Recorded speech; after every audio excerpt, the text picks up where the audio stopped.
Hello and welcome to Onile. This is a place for ambitious people who are taking charge of their lives, making that income, making that impact, and living a fulfilling life. Welcome.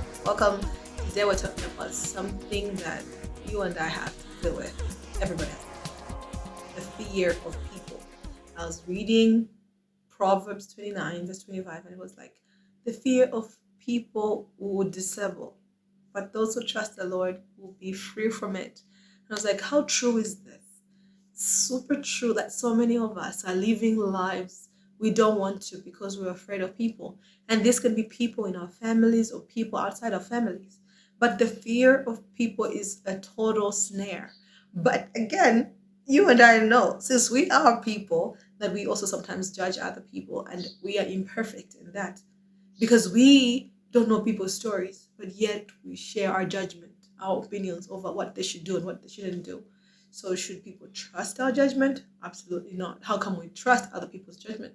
And so, I hope through this video you'll be free from the fear of people because it will stifle your dream. It'll block you. It'll stop progress. You will know what you want, but then you'll be like, I can't do it. What will people say? And the people will say it, whether you do something good or not. So let's dethrone people and get practical in pursuing our big goals. Number one, people are not God. Yep, we know that, but we don't act like we know it. If people are not God, so they don't know what you carry, they don't know your gifts, your talents, they don't know the vision that you have. They're just people. Yet, we treat them like they know. You have your big vision, your big dream, and then you're like, I can't do it because somebody said something, because somebody laughed and gave a comment. Maybe your parents are like, that never happens, and you're like, no, I'll just stop here. But even if it's your parents, even the nicest person in your life, or let's say your spouse, somebody who loves you truly, they did not make you. They have no capacity to know what God intended when He made you. And so when you're in a place where you are carrying a vision and you're clear on it and you believe God has given it to you and you're like, I want to try it, and people say, don't, then you have to measure what kind of esteem you put on their opinions, because no matter how right, no matter how experienced they are not God, and therefore they have no final say in your life. And that's where, at this point, I'm going to say it's really important for you to have a great relationship with God, because sometimes people could be right. Your parents can look at you and say, this is not going to work. And you're like, no, you're not God. But if you have a good relationship with God, you will know that your dreams are coming from somewhere deeper. You'll be able to trust the vision that you carry. And therefore, when people come with their varying opinions and contradicting thoughts, you can say, no, I know what I'm doing. I know where I'm going. I know I'm going to try. I know I could fail, but I'm going to persist because I know what I carry and I need to explore it. The next thing is you have to understand that people love average. Average means we are all standardized. It means there's no one who's rocking the boat with the newness. And that's why you find that in some neighborhoods, they could have an issue with you painting your house red. They're like, oh, you're messing up our neighborhood. We have a certain standard on how things should work. And so people love to have that certainty, that ability to focus and see this is where we all end, this is where we all start. And when you come there and try to ruffle that, it really makes people uncomfortable.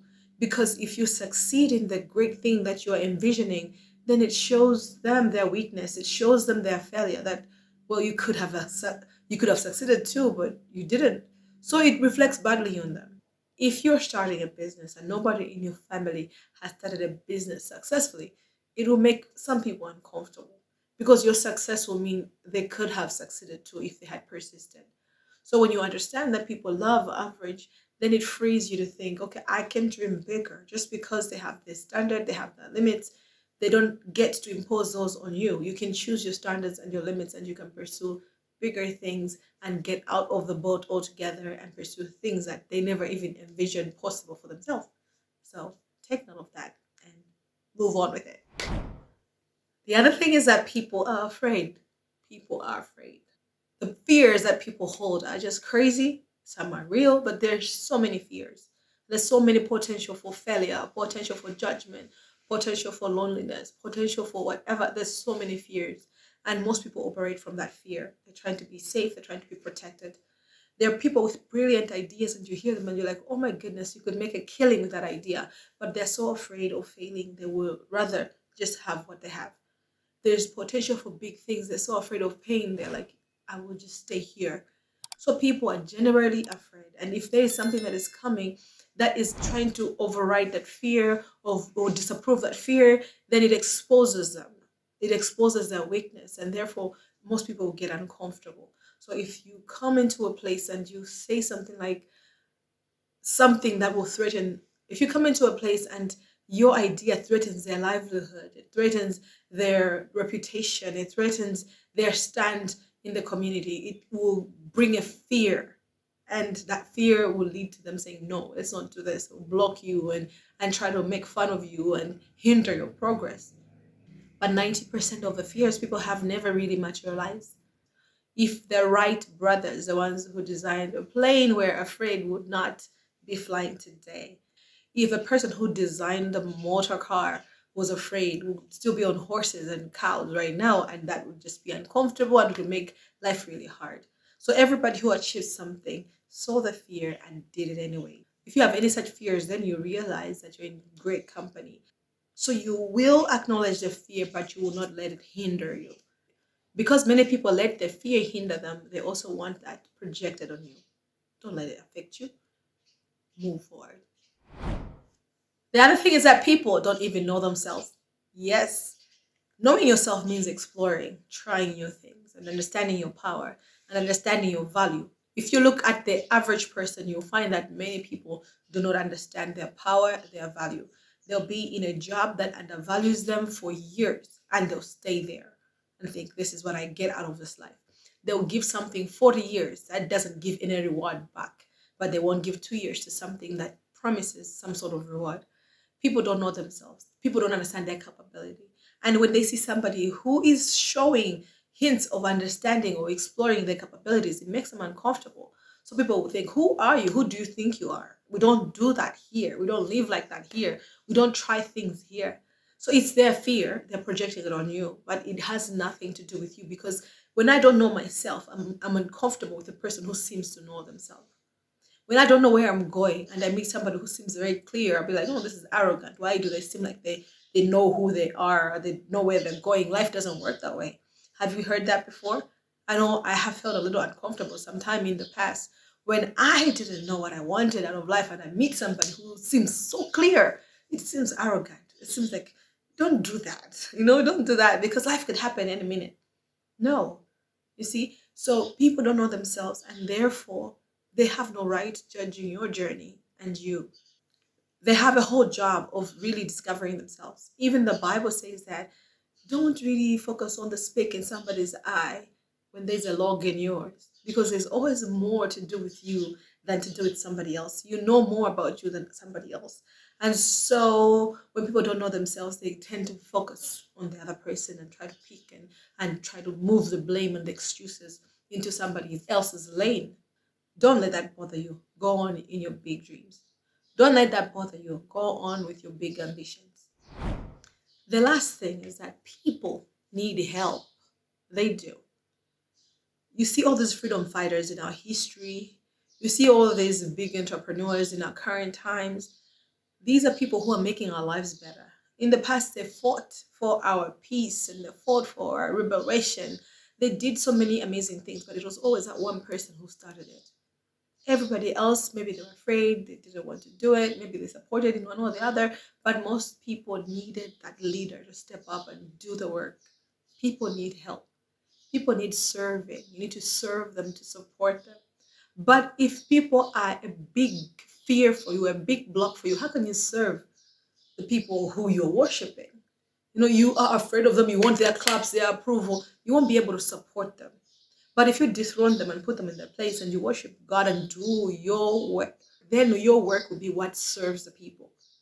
So if you're coming into our community and you're like, I want to set up this store, and we're like, we don't want stores. We like going where the stores are currently. And you don't hear us and you just set up your store. It's amazing. It makes the community better. You know what will happen? Our children in that same community that was resisting the store will be employed in that store. It brings opportunity. It brings business to our community. And that's what usually happens. When you are opposed by people, you've got the fear of people. Those are the very people who will benefit from you. If you're starting a business and your parents are saying, stay in work, if you prosper in that business, your parents are beneficiaries of your prosperity. If the parents say, no, be an accountant and you want to be a singer and you pursue singing and you make it big, they're the ones who'll be like, look, that's our daughter. Look, that's our son. You see, so people need help, people need serving, but you can't serve people if you're afraid of them. You can't serve people if you're seeking their approval. You can only serve people if you are focused on your gift, perfect it, and then build something that supports the people. And that's what God is looking for, and that's what you need to do.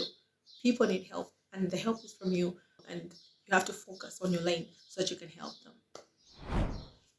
In short, you need to focus on God, and He's your maker. He knows what's within you. He knows where you should go and what you shouldn't do. Build a strong relationship with God so that you can be able to hear Him and be directed by Him. What will happen with that is you will know who you are, you will know your purpose, and you will feel fired up for what you were designed to do. And then God can use you to help people. You will put people in the right place, and you will not seek too much of their approval or be moved by too much of their disapproval. You will not seek much of their approval or be shaken by their disapproval. You will know that you have a higher calling and a higher accountability, which is to God.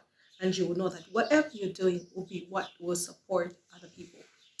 I hope this was helpful for you. And if you want to get deeper in understanding your gifts and your talents and what you can use to serve people, then check out the Zone of Success tool in the description box. It's simple, effective exercise that will help you know where you can be fruitful when you put your energy and focus in.